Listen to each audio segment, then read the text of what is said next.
5 seconds. Start. தலைவர் அவர்களே, இந்த பேரவையில் தமிழ்நாட்டின் முதல் அமைச்சர் அவர்கள் சமர்ப்பித்துள்ள வரவு செலவு திட்டத்தை பல சிறந்த அம்சங்களை கொண்டதாக நான் பார்க்கிறேன். புதிய அரசாங்கம் பொறுப்பேற்ற பிறகு அதன் முழு ஆற்றலோடு தயாரிக்கப்பட்ட முதல் திட்டமாக இதனை கருத வேண்டியிருப்பதால் இதை குறித்து நாம் நன்கு ஆராய்வது அவசியமாகிறது. இந்த திட்டம் பற்றாக்குறை திட்டம் அல்ல. புது வரி போட்டும் பற்றாக்குறை திட்டம் வகுக்கலாம். என்னை பொறுத்தவரை வரியே விதிக்காததை உயர்வு என்றோ சிறப்பு என்றோ நான் கருதவில்லை.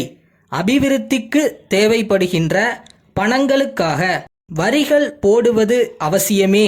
எனினும் யாருக்கு வரிகள் போடுவது என்ற பிரச்சனைதான் இங்கே முக்கியம்.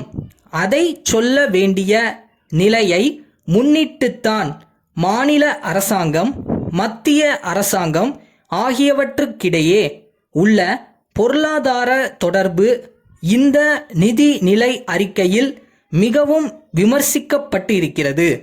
மாநில அரசாங்கம், மத்திய அரசாங்கம் ஆகியவற்றுக்குள்ள பொருளாதார நிலைமை, வரி விதிப்பு அதிகாரம், வரி பங்கீடு ஆகியவற்றை பற்றியெல்லாம் முதலமைச்சர் அவர்கள் விமர்சித்து இருக்கிறார்கள்.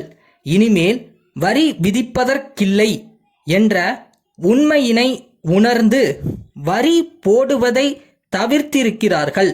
அதற்காக முதல் அமைச்சரை பெரிதும் பாராட்ட கடமைப்பட்டிருக்கிறேன்.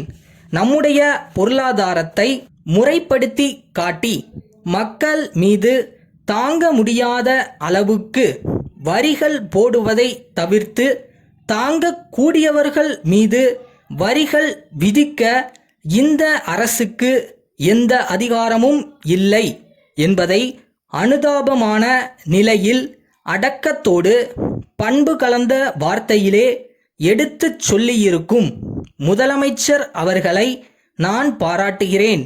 அடுத்து, இலங்கை அகதிகள் பற்றிய பிரச்சனை மிக வருந்தத்தக்கதாகும்.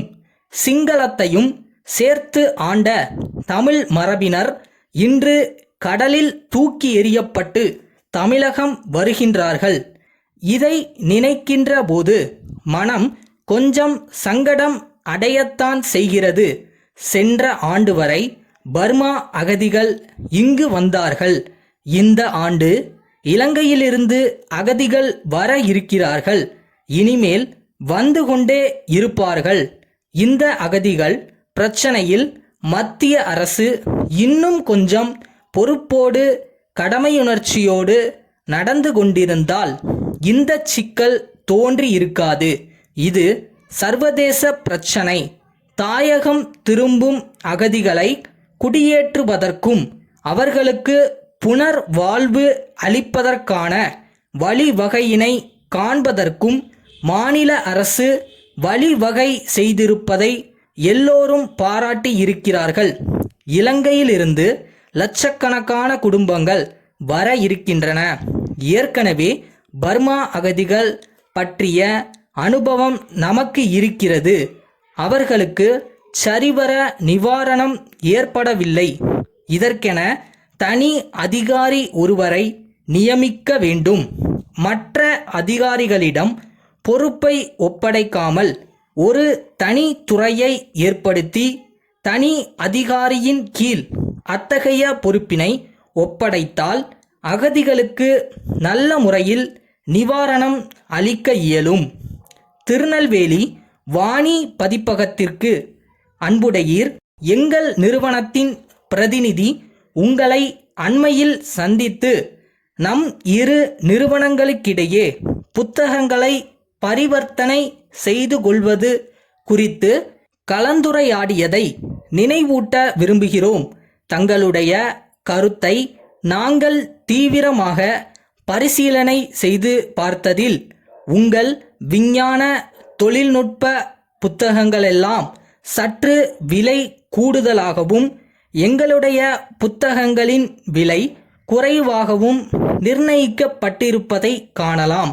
200 பக்கங்களுக்கு தாங்கள் 15 ரூபாய் விலை நிர்ணயித்திருக்கும் போது நாங்கள் 400 பக்கங்களுக்கு 25 ரூபாய்தான் விலை வைத்துள்ளோம்.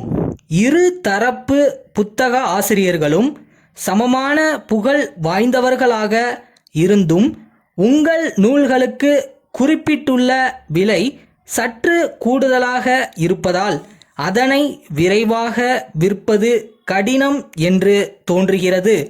ஆகவே இதனை பற்றி தாங்கள் ஆலோசித்து தகவல் அளிப்பீர்களேயானால் சிறந்த ஒரு முடிவுக்கு வர இயலும். எங்கள் பட்டியலில் கண்டுள்ள சமூக, நூல், வணிகம், தொழில்நுட்பம் ஆகிய துறைகளுக்குரிய புத்தகங்களையும் கவனிக்க வேண்டுகிறோம். ஆதரவை நாடும் தங்கள் அன்புள்ள பாரதி பதிப்பகம்.